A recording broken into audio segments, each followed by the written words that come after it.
नमस्कार, आप देख रहे हैं क्वालिटी लर्न पॉइंट।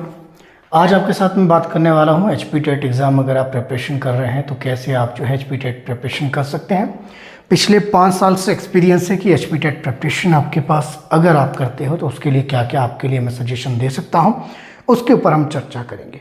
सबसे पहले आपके पास मैं बताऊं कि आपको क्या करना पड़ेगा। अगर आप प्रिपरेशन कर रहे हैं तो सबसे पहले सिलेबस आपको देखना पड़ेगा।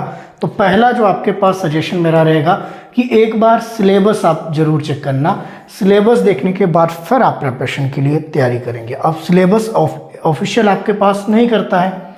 HP बॉस आपके पास जो है 8 विषयों के एग्ज़ाम लेता है। हालांकि अब उसमें जो हम देखें तो आपके पास स्पेशल एजुकेटर भी अब जुड़ गए हैं, तो 8 के साथ 2 अब हो गए हैं, 10 हो गए हैं। 10 विषयों का एग्ज़ाम कंडक्ट करवाया जाता है। कोई भी आप प्रिपरेशन कर रहे हो 2025 है, 26 है, 27, 28 कभी भी आप करो तो पहले जो सजेशन मेरा रहेगा एक बार सिलेबस जरूर आपके पास बना लेना।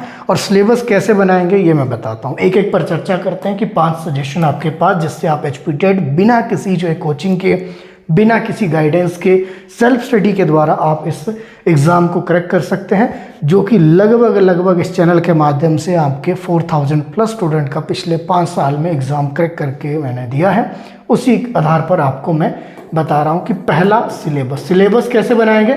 सिलेबस बनाने के लिए आपको क्या करना पड़ेगा, प्रीवियस ईयर क्वेश्चन पेपर आपके देखने पड़ेंगे। और प्रीवियस ईयर क्वेश्चन पेपर कितने, जब आप एग्ज़ाम देने वाले हो उस एग्ज़ाम से 2 साल पहले के, इससे ज़्यादा नहीं। इससे ज़्यादा क्यों नहीं, क्योंकि उसके बाद आपके पास बहुत वेरिएशन आ जाता है। तो पहला पॉइंट क्या हुआ, पहला पॉइंट हुआ आपके पास सिलेबस आपको यहाँ पर नोट डाउन करना है। कब, लास्ट 3 एग्ज़ाम, प्रीवियस ईयर नहीं, लास्ट 3 एग्जाम्स, ठीक है। तो 3 एग्जाम्स आपके, उसमें से जो कॉमन टॉपिक है वो आपने लेने। कोई भी आपके stream of medical, HP TET, TGT arts है, जो भी आपके पास है, नॉन मेडिकल है, तो इसमें यही स्ट्रेटेजी पहली रहेगी। दूसरी मैं आपको बताता हूँ, दूसरी स्ट्रेटेजी जो आपने पेपर सॉल्व किए हैं उसको क्या करना है, विद ऑल ऑप्शन सॉल्व करना है। विद ऑल ऑप्शंस आपके पास सॉल्व करेंगे यही। अब पहला तो सिलेबस आपने तैयार किया इन 3 पेपर के बेस पर। इसमें से टॉपिक आपने लिखे कि कौन कौन से कॉमन टॉपिक है जहाँ से हर बार एग्जाम आ रहा है। पहला तो ये काम करना है। दूसरा काम, उस पेपर को विद ऑल ऑप्शन सॉल्व करना है। अगर आप ईमानदारी से सॉल्व करेंगे तो आपके पास 150 क्वेश्चन आपके देखने को मिलते हैं। और 150 क्वेश्चन अगर 3 पेपर आप सॉल्व करेंगे विद ऑल ऑप्शन, तो आप आइडिया लगा लीजिए लगभग 2000 से लेकर 3000 क्वेश्चन पेपर जो क्वेश्चन है MCQ फॉर्म वाले, वो आपके सॉल्व हो जाएंगे। और जिससे आपके लगभग आधा एग्जाम, 50% यहीं से आपका एग्जाम डायरेक्ट आएगा। ये दूसरी स्ट्रेटेजी आपके रहेगी। तीसरा आपने क्या करना है ये मैं आपको बताता हूँ। तीसरे आपने इसके साथ अपने नोट्स बनाने हैं। और ये नोट्स आपको कब आपके काम करेंगे, जब आपका एग्ज़ाम आने वाला होगा। एग्ज़ाम से 15-20 दिन पहले आप नोट्स के माध्यम से फिर अपना रिवीजन कर पाएंगे। नंबर 4 में क्या है, आपके पास बुक्स होनी चाहिए। वो बुक्स आपके पास कौन सी होगी ये आपको क्या करना है, आपको देखना है। जैसे मैं आपको बुक सजेस्ट करता हूँ, जैसे HP टेट, TGT आर्ट्स वाले स्टूडेंट हैं, एक तो सिंपल लूसेंट पढ़ लीजिए GK वाले सेक्शन के लिए। दूसरा क्या करना है, दूसरा साइकोलॉजी की आपके पास है। ऐसे तो आपके स्पेशली जो है बुक किसी में एक चीज़ों में कवर नहीं होती, तो BEd वाली आप GBT वाली पढ़ सकते हैं। BEd GBT वाले GBT के जब DLED आपने की तो उस समय। दूसरा BEd वाले जब BEd का एग्ज़ाम दिया था तो उस समय जो आपको साइकोलॉजी बुक थी वो आप साइकोलॉजी के लिए देख सकते हैं। GK के लिए लुसेंट आप देख सकते हैं। दूसरा, अगर आपको एक कंबाइंड बुक लेनी है तो अरिहंत की बुक आती है। अरिहंत की हर एक सब्जेक्ट की आती है, medical, non medical, TGT art, GBT सभी के लिए आती है अरिहंत की एक कंबाइंड बुक। उसमें 16 पेपर भी रहते हैं, उसको भी जाकर आप परचेज कर सकते हैं। इसके अलावा साइकोलॉजी की मेरी अपनी बुक भी है जिसके अंदर मैंने सारी थ्योरी सेक्शन कवर किया है। अगर आपको वो चाहिए होगी तो एक बार उसको भी गो थ्रू कर लेना। तो उसके लिए आप इस नंबर पर मुझे डायरेक्ट मैसेज कर सकते हैं 9817783916। वो मैं आपको प्रोवाइड करवा दूंगा, उसका कोई दिक्कत नहीं है। तो पहला क्या है आपके पास, सबसे पहले आपने सिलेबस नोट डाउन किया, फिर आपने विद ऑल ऑप्शन उसको सॉल्व किया, फिर आपके नोट्स से, और फिर आपके पास यहाँ पर बुक्स है। और एट द एंड आप क्या करेंगे, मॉक टेस्ट आप लगाएंगे।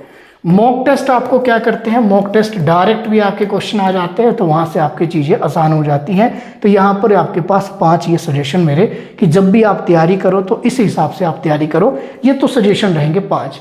अब मेरा एक और चीज़ आपके लिए रहेगी, जैसे ये सारी चीज़ें आप जब कर रहे हो तो इसके लिए आपके पास कुछ एक स्ट्रेटेजी क्या रहती है कि आप क्या कर सकते हैं। ये तो मेरे सजेशन थे कि सजेशन ऐसे प्रिपरेशन स्टार्ट करनी है। स्ट्रेटेजी आपके क्या रहती हैं, आपको कम से कम 2 से 3 घंटे आपको डेली पढ़ना है अगर आपके पास एग्ज़ाम के लिए आपके 16 डेज है। फिर दूसरा आपके पास स्ट्रेटेजी देख लीजिए क्या है। अगर आप जो है 2 से 3 घंटे अगले 60 दिन तक नहीं पढ़ पाते हैं तो आपने क्या करना है, आपने 4 से 5 घंटे आपके पढ़ना है अगर आपको लगभग 40 डेज आपके पास है। इसके अलावा तीसरी बात, यहाँ पर टाइम टेबल आपको बनाना पड़ेगा, उसके अकॉर्डिंग आपको चलना पड़ेगा। साथ में आप जब भी आप टेस्ट दे, मॉक टेस्ट दे, कोई भी आपके पास जो सेक्शन देखिए तो उस सेक्शन को एक स्ट्रेटेजी वाइज आपको डिवाइड करना होता है। जैसे साइकोलॉजी सेक्शन देखिए तो सभी के लिए जो साइकोलॉजी वाला सेक्शन है कितने मार्क्स का रहता है, 30 मार्क्स का। तो इस पर क्या ध्यान देने की आवश्यकता है, सभी को बिल्कुल ध्यान देने की आवश्यकता है, क्योंकि 30 में से लगभग आपका 25 तक आपका स्कोर होना चाहिए, 22 25 बहुत अच्छा स्कोर आपके पास है। फिर इसके अलावा सबसे बड़ा सेक्शन आपका कौन सा है, जैसे टीजीटी आर्ट्स का जो अपना सब्जेक्ट है तो एसएसटी वाला सेक्शन है, तो एसएसटी वाला सेक्शन अगर 60 मार्क्स का है वो आप लेकर चले। वैसे ही नॉन मेडिकल वालों का अपना सेक्शन है, आपकी मेडिकल वालों का अपना सेक्शन है, तो ये क्या करेंगे, इसको फोकस लेकर चलेंगे। जीके सेक्शन सभी का कितने नंबर का रहता है, सिर्फ 30 मार्क्स का, और ये इतने इजी जीके रहता है कि 25 से लेकर 28 क्वेश्चन तक आप इसमें ठीक कर लेते हो। यहाँ पर सबसे अच्छी बात क्या है कि अगर एसएसटी सेक्शन आप देखें टीजीटी आर्ट्स का, तो ये जीके और एसएसटी दोनों आपके पास सेम सब्जेक्ट इसमें कवर होते हैं, जो कि मैंने एक डिटेल वीडियो के माध्यम से सब्जेक्ट के कौन कौन से टॉपिक आप पढ़ेंगे वो मैंने आपको एक वीडियो प्रोवाइड की है। प्लेलिस्ट में जाकर देखना, अलग अलग फोल्डर आपके बने हैं एचपीटेट प्रिपरेशन से रिलेटेड। तो यहाँ पर आपने देखना, तो अगर आपके देखिए 60 + 30 तो 90 मार्क्स आपके यहीं पे बन जाते हैं।